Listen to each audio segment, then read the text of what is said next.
सिद्धास्य सिद्धीश्वरा आचार्य जिनिशासिडोन्नतिकरा पूजा उपाध्यायका श्री सिद्धांत सुपाठका मुनिवरा रत्नत्रयाराधका पंचेते परमेष्टिना प्रतिदिनं कुर्वन्तु ते मंगलम। अनंत अनंत परम सिद्ध भगवान की जय। 1000 श्री आदिनाथ भगवान की जय। अंतिम तीर्थेश भगवान महावीर स्वामी की जय। आचार्य भगवान गुरुवर श्री विशुद्ध सागर जी महाराज की जय। सम्यक समाधान प्रदाता मुनिषि सुप्रभ सागर जी महाराज की जय।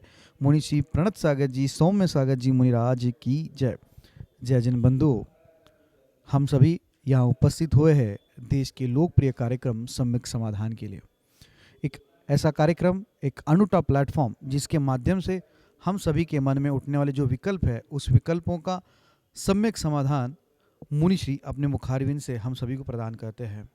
कितने अहोभाग्य के वह क्षण होंगे जिस क्षण में अपने मन में उठने वाले विकल्पों का समाधान पंचम परमेष्टि साधु परमेष्टि के मुखारविंद से हम सभी को प्राप्त होता है।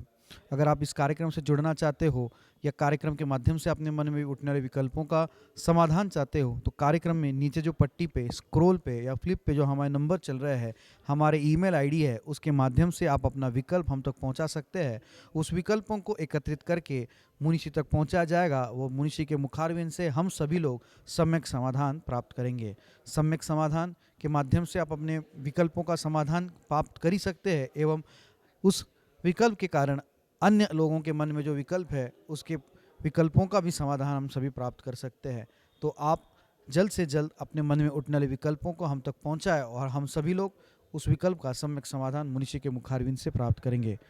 मुनिषी के चरणों में नमोस्तु करते हुए आज के उस कार्यक्रम को, लोकप्रिय कार्यक्रम की शुरुआत करते हैं। मुनिषी प्रणत सागर जी महाराज से निवेदन करते हैं कि हे स्वामी, आज के कार्यक्रम को गति प्रदान करते हुए संचालित करें। नमोस्तु नमोस्तु नमोस्तु। ओम नमः सिद्धेभ्य। नमः श्रीवर्धमानाय निर्धूतकलिलात्मने शालोकानां त्रिलोकानां यद्विद्यादर्पणायते यद्विद्यादर्पणायते। पंच परमेष्टि भगवान की परम पूज्य आचार्य भगवंत गुरुवर विशुद्ध सागर जी मुनि महाराज की, परम पूज्य मुनि श्री सुप्रभ सागर जी महाराज की। समीचीन विकल्पों का सम्यक समाधान। सम्यक ज्ञान की वह चिरपरिचित अनूठी विधा जिसके माध्यम से हम सभी प्रतिदिन अपने मन के उन अनेकानेक समीचीन विकल्पों का सम्यक समाधान आगम के परिप्रेक्ष्य में परम पूज्य मुनिश्री के मुखारविंद से प्राप्त करते हैं, जो समाधान निश्चित ही हमारे मन को निर्विकल्पता की ओर ले जाने वाला होता है और वही सम्यक समाधान हमारे आत्म कल्याण की प्राप्ति का कार्यकारी उपाय है। ऐसे आत्म कल्याण की अनूठी विधा समीचीन विकल्पों का सम्यक समाधान प्रारंभ करते हैं और आज के पहले विकल्प के लिए प्राजक्ता महावीर कोठारी, कुरुड़वाड़ी, सोलापुर, महाराष्ट्र से महाराज श्री के चरणों में बारंबार नमोस्तु निवेदित करते हुए अपना समीचीन विकल्प रख रहे हैं कि महाराज जी, चेतना गुण की दर्शन उपयोग दोनों पर्यायों पर परिमेय की अपेक्षा से है। दर्शन उपयोग में परिमेय के प्रतिबिंब सहित स्वसंवेदन है और ज्ञानोपयोग में ज्ञाता और ये अनुभव इस वस्तु का है ऐसे निर्णय सहित स्वसंवेदन है। निद्रा की अवस्था में मात्र स्वसंवेदन है। तो तीनों ही अवस्थाओं में जो स्वसंवेदन है उसमें वर्तमान आत्मा या ज्ञान की अवस्था का अनुभव है। मतलब वर्तमान समय में जो भी धारणाएं और पर परिमेय से जुड़ी इष्ट अनिष्ट मान्यताएं हैं उनका स्वसंवेदन होता है। इसलिए तीनों ही अवस्थाओं में अपने अपने गुण स्थान अनुसार कर्म उदय और बंध होता है, मात्र ज्ञेय और ध्येय के अनुसार नहीं। इसलिए शुद्धात्मानुभूति श्रेणी या 11वें गुण स्थान से ऊपर ही होती है, तब शुद्ध द्रव्यार्थक नय की अपेक्षा ध्येय होता है और स्वसंवेदन भी शुद्ध है। इसलिए ध्याता ध्येय का भेद नहीं रहता और निश्चय धर्म या निश्चय ध्यान या शुक्ल ध्यान होता है। चौथे से 7वें तक स्वस्थान में ध्याता और ध्येय में भेद रूप व्यवहार धर्म ध्यान तारतम्यता से होता है।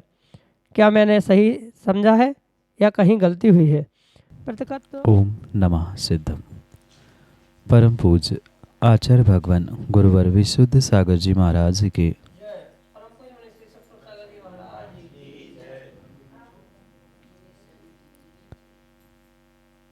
जो आपने समझा है वह बिल्कुल योग्य तो है, पर फिर भी इसे आपको और भी आगम प्रमाण से विस्तृत करते हुए अपने निर्णय को, अपनी धारणा को व्यवस्थित करने की आवश्यकता है। जो शुद्ध द्रव्यार्थिक नय के विषय को लेकर जो ध्येय और स्वसंवेदन आदि में आपने कुछ अंशों में भिन्नता की है, वहाँ ये समझना होगा कि 8वें गुणस्थान के उपरांत वह ध्यान ध्येय के माध्यम से ही जीव अपने उस स्वसंवेदन को प्राप्त करता है। अलग से उसमें कोई दो धाराएं नहीं बहती कि ध्यान ध्येय की क्रिया अलग चल रही है, स्वसंवेदन अलग हो रहा है। वह स्वसंवेदन जो शुद्धता की ओर है या शुद्ध है, वही वास्तव में शुद्ध ध्यान को देने वाला होने से वहाँ शुद्ध ध्येय आदि स्वीकार किया जाता।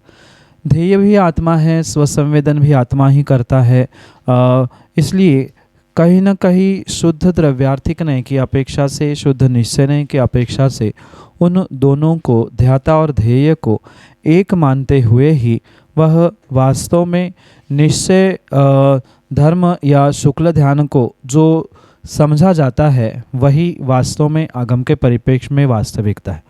भेद से जब भी कथन होता है तो वह व्यवहार रूप होता है, और अभेद से जो कथन होगा वह पूर्ण रूप से निश्चय से कहा जाता है। उसको गुणस्थानों में मर्यादित करना ये उचित नहीं है, क्योंकि चौथे गुणस्थान में भी निश्चय नय का विषय हो सकता है। उसके बाद वह 13वें गुणस्थान में भी व्यवहार नय की अपेक्षा से समझा जा सकता है। जो सर्वज्ञ भगवान को 13वें गुणस्थान में जानदि पश्यति सर्वम व्यवहार नयन केवली भगवम जानदि पश्यति निय अप्पाणम निश्चय नयन, इस प्रकार से आचार्य भगवान कुंद स्वामी 13वें गुणस्थान वर्ती अरिहंत भगवान को भी ये समझाना चाहते हैं, उनके विषय में समझाना चाहते हैं कि व्यवहार नय से वह सर्व जगत, 3 लोक, 6 द्रव्य, 7 तत्व आदि को जानते हैं, पर निश्चय से आत्मा को ही जानते। इसलिए मात्र चौथे से 7वें गुणस्थान में ही व्यवहार नय या व्यवहार से कथन होता है, ऐसा नहीं है। चौथे गुणस्थान से 14वें गुणस्थान तक व्यवहार से कथन किया जा सकता है, और चौथे गुणस्थान से ही नहीं अपितु पहले गुणस्थान से भी निश्चय नय का व्याख्यान किया जा सकता है। मात्र ये निश्चय और व्यवहार कथन की बातें हैं। वास्तविकता जो जैसा स्वरूप है, जिस गुणस्थान का, ज्ञान का, दर्शनोपयोग का, ज्ञानोपयोग का, ये बिल्कुल परम सत्य है। इसलिए इन सभी नयों की अपेक्षा से ये जो आपने कुछ समझने का प्रयास किया है वो कुछ अंशों में पूर्ण रूप से सत्य है, पर पुनः पुनः इसे स्मरण करते हुए, पुनः पुनः आगम ग्रंथों को और अच्छे से पढ़ते हुए उसको धारणा में भी ऐसा व्यवस्थित रखने का प्रयास करें। यही आपके लिए सम्यक समाधान। अनिमेश जैन, सागर, मध्य प्रदेश से महाराज श्री के चरणों में बारंबार नमोस्तु निवेदित करते हुए अपना समीचीन विकल्प रख रहे हैं कि महाराज जी, यदि काला धागा पहने हैं हाथ में तो क्या हम अभिषेक नहीं कर सकते? और यदि काला धागा पहनकर अभिषेक शांति धारा करने में कोई पाप लगता है क्या? हमारे समीचीन विकल्प का सम्यक समाधान करने की अनुकंपा करें। नमोस्तु महाराज जी, नमोस्तु। हाथ में कोई धागा कलेवा आदि पहनकर भगवान का अभिषेक शांतिधारा आदि करने में किसी भी प्रकार से कोई दोष नहीं है। वहाँ ये बहुत अच्छे से समझने की आवश्यकता है कि जब भी कोई विधान होता है, जब भी कोई पंचकल्याण आदि कार्य भी हुआ करते हैं, वहाँ परिपूर्ण रूप से एक रक्षा सूत्र के माध्यम से या उस व्यक्ति के उस अनुष्ठान के सकलीकरण आदि के निमित्त से वह धागा आदि बांधा जाता है। विशेष करके जिसे सामान्य परिप्रेक्ष्य में, सामान्य भाषा में कलेवा आदि कहा जाता है। कलावा बांधने से कोई भी व्यक्ति अशुद्ध नहीं होता। ये परम सत्य है कि जब अभिषेक, पूजा, शांतिधारा, मुनियों को आहार आदि देते समय आप सोले के वस्त्र बदलते हैं, नहाते हैं, तो उस समय पर उस धागे को विशेष करके गीला करके अगर वस्त्र बदले हैं तो आप बिल्कुल भी अशुद्ध नहीं होते। क्योंकि वर्तमान में इस विषय को लेकर बहुत सारे स्थानों पर बहुत सारे विपरीत ऊहापोह भी देखने में आते हैं। बिना धागा पहने वाले ही अभिषेक करे, या अभी जिसने पहने हैं वह पहले उस कलावा को हटाए फिर अभिषेक करने पहुँचे। तो ये वर्तमान की मात्र जीवों की मानसिकता है। वास्तविकता ऐसी बिल्कुल भी नहीं है। इसलिए ये अवश्य समझे कि कलावा आदि बांधकर जो अभिषेक शांतिधारा करने की विधान में पंचकल्याणकों में व्यवस्था है वह आगम के परिप्रेक्ष्य में परम सत्य है। और प्रतिदिन अगर ये सोचा जाए कि उनको पहनकर कार्य नहीं होते, तो विधानों में भी और पंचकरण आदि में भी आपने देखा होगा कि प्रतिदिन कोई भी धागा जनीव आदि नहीं बदलता। 5-6 दिन के लिए, 8 दिन के लिए अगर वह धागे चल सकते हैं तो जब तक उसकी मर्यादा है, वो व्यवस्थित है, तब तक उन धागों को पहन के रखना, उसमें कोई भी दोष नहीं है। पर कोई लोग उन काले धागे या काले रंग को लेकर भी निषेध करते हैं, पर वहाँ ये समझे वह कोई वस्त्र नहीं है कि जिससे कोई नेगेटिविटी या कुछ कालापन वहाँ पहुँचे। वो तो हो सकता है कोई नज़र ना लगे या अन्य भी कारणों से जो काला धागा बंधा है या अन्य रंग का कलावा भी बंधा है, तो उसे पहनकर अगर आप गीला कर कर अभिषेक आदि कर रहे हैं, उसे शुद्ध करते हुए अभिषेक कर रहे हैं, अभी शांतिधारा कर रहे हैं, तो उसमें कोई भी पाप, कोई भी दोष नहीं है। यही आपके लिए सम्यक समाधान। समदर्शी जैन, साड़ूमल, उत्तर प्रदेश से महाराज श्री के चरणों में नमोस्तु निवेदित करते हुए कह रहे हैं कि महाराज श्री, मुनिराज हमेशा पिछी दाएं की तरफ ही क्यों रखते हैं? हमारे समीचीन विकल्प का सम्यक समाधान करने की अनुकंपा करें। नमोस्तु महाराज जी, नमोस्तु। मुनिराजों के जो उपकरण हैं, उन दोनों उपकरणों में उनके स्थानों को भी आचार्य भगवंतों ने विवेकपूर्वक और कुछ तर्क संगत कारणों से ही उनके स्थानों को निर्देशित किया है। जैसे संयम उपकरण पिच्छी होती है, वह हमेशा दाएं तरफ रखी देखी मिलती है, और जो शौचोपकरण कमंडल आदि होता है वह लगभग बाएं तरफ रखे हुए आपने देखे होंगे। उसके पीछे आचार्य भगवंत यह तर्क देते हैं कि जब भी किसी समिति का पालन करते समय मुनिराज उस पिच्छिका का प्रयोग करते हैं, चाहे वह आधार निक्षेपण समिति हो या अन्य भी कार्यों में उसका जब प्रयोग किया जाता है, तो स्वाभाविक रूप से उस सीधे हाथ से, दाएं हाथ से ही उसका प्रयोग करना बहुत आसान होता है। क्योंकि जो शक्ति सामान्य व्यक्ति के दाएं हाथों में होती है वह बाएं या उल्टे हाथ में नहीं होती, और उसका प्रयोग करते समय भी स्वाभाविक रूप से उस सीधे हाथ से या दाएं हाथ से आसानी से उसका प्रयोग करना, जीवों की रक्षा करना आदि के निमित्त से उसको दाएं तरफ रखा जाता है, दाएं हाथ की तरफ रखा जाता है। और कमंडल को अक्सर बाईं हाथ पे रखा जाता है, क्योंकि कमंडल का प्रयोग बहुत कम बार करना पड़ता है बैठे बैठे। चलते समय भी आपने अक्सर देखा होगा कि सीधे हाथ में या बाएं हाथ पे पिच्छी होती है और दाएं हाथ पे कमंडल हुआ करता है। तो ये मात्र एक शारीरिक व्यवस्था या एक जैसे सामान्य जीवों का बैलेंस होता है, वैसे ही उसको समझते हुए साथ में जो सीधे हाथ पर यानी दाएं हाथ पर जो शक्ति होती है या अक्सर प्रयोग करने की आदत होती है, इसलिए वह पिच्छिका का संयमोपकरण का संयम के लिए बहुत आसानी से प्रयोग किया जाए, इस कारण से भी उसे दाईं तरफ रखा जाता है। साथ में आपने ये भी देखा होगा कि पिच्छिका जब रखी जाती है तो साइड में भी रखी हो या सामने भी रखी हो तो उसको भी लगभग आपने देखा होगा कि पिच्छिका के पंख दाएं तरफ रखे जाते हैं और डंडी लगभग बाएं तरफ रखी जाती। उसके पीछे भी कारण है, जो पिच्छिका पीछे पंख करके आगे डंडी करके रखी जाती उसका भी कारण है। आचार्य भगवंतों ने उसके पीछे ये कारण बताया है, जब किसी मुनिराज को कोई प्रायश्चित, बहुत बड़ा प्रायश्चित मिलता है तो उसके लिए मात्र उस पिच्छिका को उल्टा रखने का विधान है। जैसे सामान्य रूप से आपने पिच्छिका को कभी ऐसे ही रखते देखा होगा, तो अगर किसी मुनिराज की पिच्छिका ऐसी रखी है तो ये माना जाता है कि एक तो उनकी समाधि हो चुकी है या कोई बहुत बड़ा प्रायश्चित मिलता है, तभी वह पिच्छिका को उल्टा रखा जाता है। अन्यत्र वह दाएं तरफ ही लगभग पिच्छिका को रखा जाता है, क्योंकि सहजता से उसका प्रयोग किया जाए। साथ में जब जैसी आवश्यकता पड़े वह दाएं हाथ का प्रयोग बहुत आसानी से और सफलता से अच्छे से होता है, इसलिए लगभग दाएं तरफ ही पिच्छी रखी जाती है। कमंडल उल्टे हाथ की तरफ कल्प समय के लिए उसका प्रयोग होने से रखा जाता है, पर क्वचित कदाचित अगर दाएं से बाएं रखा गया हो या बाएं से दाएं रखा गया हो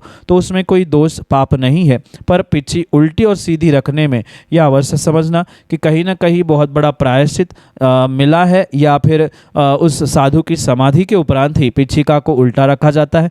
कमंडल का भी बिल्कुल ऐसा ही है, टोटी को पीछे करके हुए रखा जाता है, सामने तरफ टोटी नहीं होती। समाधि के उपरांत या कोई प्रायश्चित मिलने पर भी उसकी दिशा उल्टी रखी जाती है। यही आपके लिए सम्यक समाधान।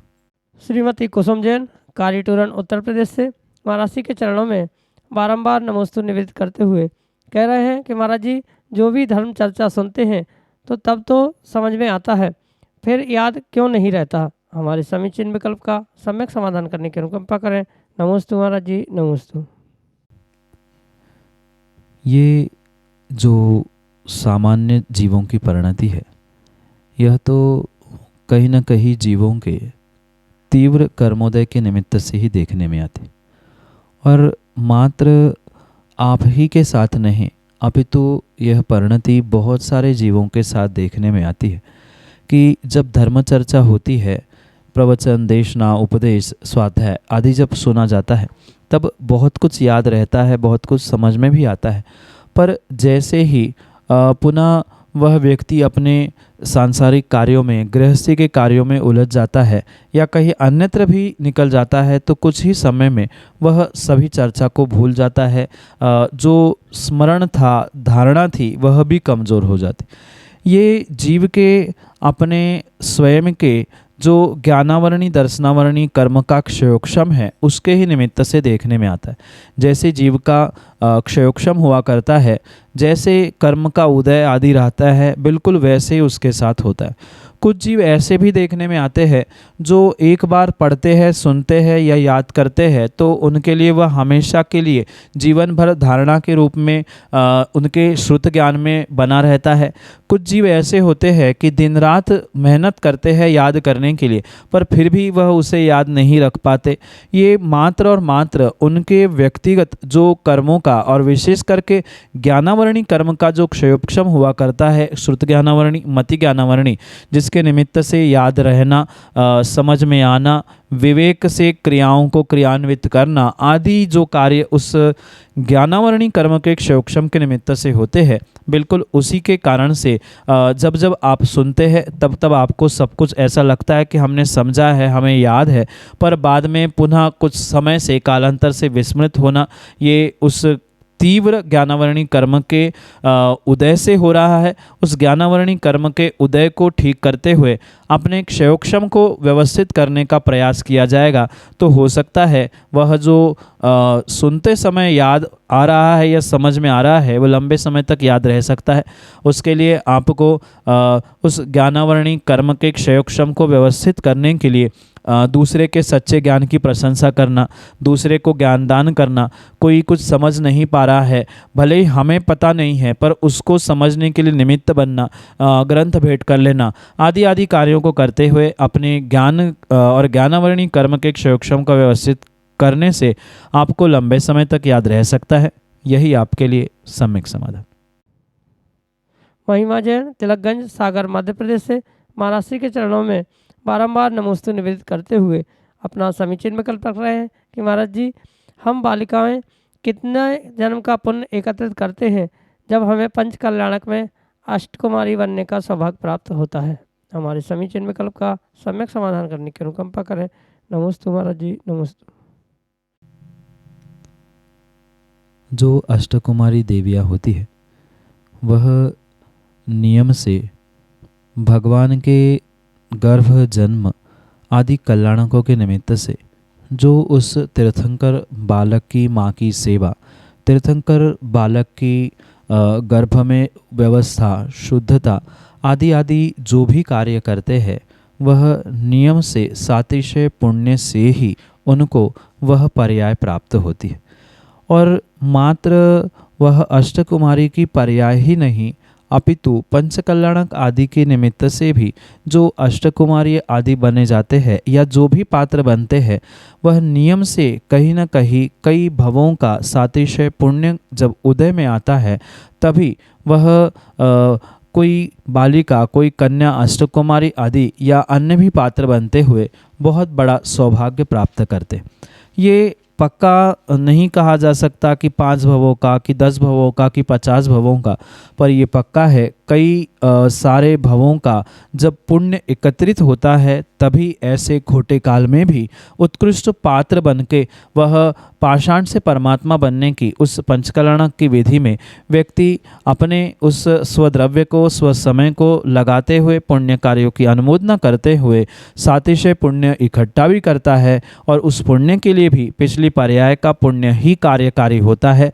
वर्तमान का भी पुण्य और पिछली पर्याय का भी पुण्य जब एक साथ उदय में आता है और मात्र पुण्य ही नहीं, कुछ अंशों में पुरुषार्थ भी, कुछ अंशों में भाग्य भी और कुछ अंशों में काल लब्धि आदि सभी समवाय जब मिलते हैं तभी ये कार्य फलीभूत होता है। और इसीलिए ये अष्टकुमारी बनना पंचकल्याणक आदि के निमित्त से ये कई भवों का सातिशय पुण्य जब काल लब्धि रूप पकते उदय में आता है वह सौभाग्य उन जीवों को प्राप्त होता है। यही आपके लिए सम्यक समाधान। अंजना जैन, विदिशा, मध्य प्रदेश से महाराज श्री के चरणों में बारंबार नमोस्तु निवेदित करते हुए अपना समीचीन विकल्प रख रहे हैं कि महाराज जी, ऐसा कहा जाता है कि जब हम कायस्वर करते हैं तो हमारी आंखें बंद होना चाहिए। तो मेरा प्रश्न यह है कि यदि हमारे सामने साक्षात हमारे प्रभु या निर्ग्रंथ गुरु हों तो क्या हम गुरु जी के को देखकर कायस्वर नहीं कर सकते? हमारे समीचीन विकल्प का सम्यक समाधान करने की अनुकंपा करें। नमोस्तु महाराज जी, नमोस्तु। कायोत्सर्ग का अर्थ अपने शरीर से ममत्व का त्याग है। काय उत्सर्ग, उत्सर्ग यानी त्याग करना, काय यानी शरीर।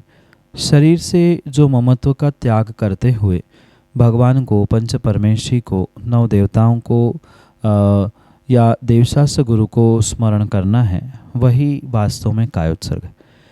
पर वर्तमान में जो 9 बार नमोकार पढ़ने को सामान्य भाषा में, सामान्य प्रचलन में जो कायोत्सर्ग कहा जाता है वह वास्तविक कायोत्सर्ग नहीं है। जब तक शरीर से ममत्व का त्याग नहीं है तब तक किसी भी प्रकार से वह कायोत्सर्ग नहीं कहा जा सकता। इसलिए ये विशेष ध्यान सभी को रखने की आवश्यकता है कि 9 बार नमोकार के साथ कायोत्सर्ग ऐसा ही विधान आगम में लिखा है, पर व्यक्ति समयाभाव से कह दो, प्रमाद से कह दो, शॉर्टकट में ये कह देता है कि कायोत्सर्ग करो, 1 कायोत्सर्ग, 5 कायोत्सर्ग, 2 कायोत्सर्ग आदि एक औपचारिक बात हो चुकी है। पर वास्तविकता यही है कि जब तक शरीर से ममत्व नहीं है, ममत्व का त्याग नहीं है, तब तक कायोत्सर्ग नहीं है। इसलिए वास्तविकता में कायोत्सर्ग करते समय उंगलियों का नहीं चलाना, आँखों का नहीं चलाना या शरीर का हलन चलन नहीं होना, जिह्वा का नहीं चलाना आदि ही उत्कृष्टता से कायोत्सर्ग के पुण्य को देने के लिए या उस नमोकार के स्मरण को देने के लिए कार्यकारी साधन हो सकते। पर क्वचित कदाचित कभी ऐसा निमित्त मिले कि ऐसे कायोत्सर्ग करते समय आपके सामने साक्षात प्रभु, गुरु या आपके कोई इष्ट विराजमान है, तो ऐसे समय में आवश्यक नहीं है कि आंख बंद करके ही कायोत्सर्ग करें। कायदा तो वास्तविकता में यही था कि आंख बंद करने से ही आप अपने शरीर के ममत्व से दूर हो सकते हैं। अगर आँख खुली है तो कहीं ना कहीं इधर उधर दृष्टि जाएगी, कौन क्या कर रहा है क्या नहीं कर रहा है, उसको लेके मन में भी विकल्प उत्पन्न होंगे और मन और काय दोनों में परिणति जाने के कारण से वहाँ चंचलता आएगी, कायोत्सर्ग पूर्ण नहीं कहलाएगा। पर ऐसा होने पर भी साक्षात जब हमारे सामने पंचपरमेष्टि है जिनको हम स्मरण कर रहे हैं, वही साक्षात हमारे सामने है, तो हमें ये विकल्प करने की आवश्यकता नहीं है कि हमें आंख बंद करके ही करना है। उत्कृष्ट बात तो आंख बंद करके करने की, कायोत्सर्ग करने की तभी होती जब कहाँ अन्यत्र हमारी कायोत्सर्ग करने की विधि चल रही है या कहीं अन्यत्र बैठकर हम कायोत्सर्ग कर रहे हैं, पर सामने साक्षात जिनवाणी विराजमान है, सामने गुरु विराजमान है, सामने प्रभु विराजमान है। तो ऐसे स्थिति में आप आंख बंद ना करते हुए भी प्रभु को, गुरु को, जिनवाणी को देखते हुए कायोत्सर्ग कर रहे हैं तो उसमें कोई दोष नहीं है। पर यह भी ध्यान रखें कि वहाँ आपकी दृष्टि उस गुरु, प्रभु, जिनवाणी पर ही टिकी रहे, वहाँ कहीं अन्यत्र दृष्टि जाकर अपने मन के भटकाव के लिए निमित्त ना बने। ऐसा ही विशेष कार्य वहाँ पे करने की आवश्यकता है, तभी वह आपका कायोत्सर्ग माना जाएगा। इसलिए आंख बंद करना अनिवार्य नहीं है, पर आपकी चंचलता वहाँ ना हो ये ध्यान रखते हुए प्रभु और गुरु को देखकर कायोत्सर्ग करने में कोई दोष नहीं। यही आपके लिए सम्यक समाधान। श्रीमती ममता जैन, विदिशा, मध्य प्रदेश से महाराज श्री के चरणों में बारंबार नमोस्तु निवेदित करते हुए अपना समीचीन प्रश्न रख रहे हैं कि महाराज जी, हमारा कौन सा पुण्य का उदय था कि हमने कारी टूरन जी में श्री जी विराजमान करने का सौभाग्य प्राप्त किया, पंच कल्याणक में बैठने का मौका मिला, आगे ऐसा हम क्या करें कि पुण्य का बंध हो तो भगवान के माता पिता बनने का मौका मिले। हमारे समीचीन विकल्प का सम्यक समाधान करने की अनुकंपा करें। नमोस्तु महाराज जी, नमोस्तु। माँ, ये परम सत्य है कि बिना पुण्य के उदय से कोई भी पुण्य कार्य करने के भाव ही जीव प्राप्त नहीं कर सकता।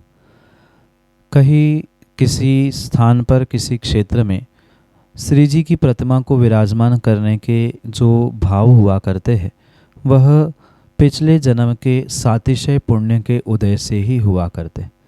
आचार्य भगवंतों ने ये स्पष्ट लिखा है कि इस पंचम काल में प्रत्येक श्रावक को कुछ ऐसे विशेष कार्य है जो कि जीवन में अवश्य ही करने चाहिए। जैसे जीवन में एक बार सिद्ध चक्र विधान करना, जीवन में एक बार श्री जी भगवान की प्रतिमा को विराजमान करना, जीवन में एक बार पंचकल्याणक में स्वधर्म या माता पिता पद को प्राप्त करना, ये उस श्रावक के जीवन में एक बहुत अति आवश्यक कार्य साधन आचार्यों ने कहे हैं। ये जो वास्तविकता में श्री जी भगवान की प्रतिमा आदि को विराजमान करने का सौभाग्य मिलता है, वह पुण्य से कमाए हुए द्रव्य और पुण्य से कमाई हुई कमाई से ही जीव कर सकता है। जो कारिटोरन में आपने ये श्री जी विराजमान करने का सौभाग्य प्राप्त किया है, वह वास्तव में कुछ पर्यायों का पुण्य जब एकत्रित हुआ था, तभी आपने इस उत्कृष्ट कार्य को यहाँ पर अतिशय क्षेत्र में अपने द्रव्य को लगाते हुए श्री जी विराजमान करने का सौभाग्य प्राप्त किया है। पंचकल्याणक में बैठने का भी सौभाग्य बिना पुण्य के उदय से नहीं मिलता। ऐसे कई सारे स्थान और नगर है जहाँ पंचकल्याणक आदि होते हुए भी क्षीण पुण्यात्मा मिथ्या दृष्टि जीव वहाँ पहुँच नहीं पाते, वहाँ देख भी नहीं पाते। ये तीव्र मिथ्यात्व का या पाप का उदय जिनके साथ होता है, उनके साथ बिल्कुल यही घटित होता है। और जो उनमें से भी विशेष पुण्यात्मा है, सब अपना कार्य छोड़कर भगवान के पंचकल्याणक आदि अनुष्ठानों में पहुंचते हैं। साक्षात स्वधर्म, अपनी स्वधर्म सभा को छोड़ते हुए, कार्य छोड़ते हुए भगवान के कल्याणक मनाने के लिए पहुंचता है। ऐसे ही विशेष पुण्यात्मा जीव ही पंचकल्याणक आदि के निमित्त से उनकी पूजा विधान आदि कार्यों में सम्मिलित होते हुए अनमोद न करने के लिए वहाँ पहुँचते हैं। ऐसे ही कार्यों की अनुमोदना करते रहेंगे और भावना बहाते रहेंगे कि आने वाले समय में हम भी सौधर्म बने, हम भी माता पिता बने। तो हो सकता है उसके निमित्त से आपकी भावना, आपका पुण्य जब सब एकत्रित उदय में आएगा, तब नियम से आप आने वाले समय में माता पिता भी बन सकते हैं। यही आपके लिए सम्यक समाधान। जय जन बंधु, हम सभी लाभ ले रहे थे लोकप्रिय कार्यक्रम सम्यक समाधान का। प्रतिदिन की भांति यह कार्यक्रम 5:13 पे यूट्यूब चैनल सुप्रभ उवाच के माध्यम से प्रसारित होता है। मुनिषी का नाम सुप्रभ और वाणी का पर्यायवाची नाम उवाच, सुप्रभ उवाच यह नाम चैनल का है। आप यूट्यूब पे सुप्रभ उवाच सर्च कर सकते हैं एवं सर्च करके इस यूट्यूब चैनल को सब्सक्राइब करें एवं उसका बेल आइकन प्रेस करें ताकि मुनिषी की अधिक जानकारी एवं जो सम्यक समाधान आदि कार्यक्रम है उसकी जानकारी भी आपको उपलब्ध होती रहे। नोटिफिकेशन के द्वारा आपको याद रखने की जरूरत नहीं है। प्रतिदिन ठीक 5:13 पे यूट्यूब चैनल सुप्रभ उवाच के माध्यम से यही कार्यक्रम प्रतिदिन शाम को 4 बजे आदिनाथ टीवी चैनल के माध्यम से भी प्रसारित होता है। ठीक 4 बजे आदिनाथ टीवी चैनल के माध्यम से सम्यक समाधान उपलब्ध होता है। शाम को 7:40 पे जिनवान टीवी के माध्यम से मुनिषी के प्रवचन विगत चातुर्मास्थली विदिशा में सुक्ति मुक्तावली इस अद्भुत ग्रंथ पे हुए थे। उस प्रवचनांश प्रतिदिन शाम को 7:40 पे जिनवान टीवी के माध्यम से प्रसारित होते हैं। आप सभी लोग घर बैठे सुक्ति मुक्तावली इस ग्रंथ का स्वाध्याय करते हुए मुनिषी के वाणी का लाभ ले सकते हैं। प्रतिदिन 2:30 पे 2:30 बजे मुनिषी के प्रवचन आदिनाथ टीवी चैनल के माध्यम से भी प्रसारित होते हैं। आप सभी लोग दोपहर को 2:30 पे आदिनाथ टीवी चैनल के माध्यम से भी मुनिषी के प्रवचन का लाभ ले सकते हैं। आज के लिए इतना ही। मुनिषी के चरणों में कोटिशा नमोस्तु करते हुए आज के इस लोकप्रिय कार्यक्रम को यहीं पे विराम देते हैं। नमोस्तु नमोस्तु नमोस्तु।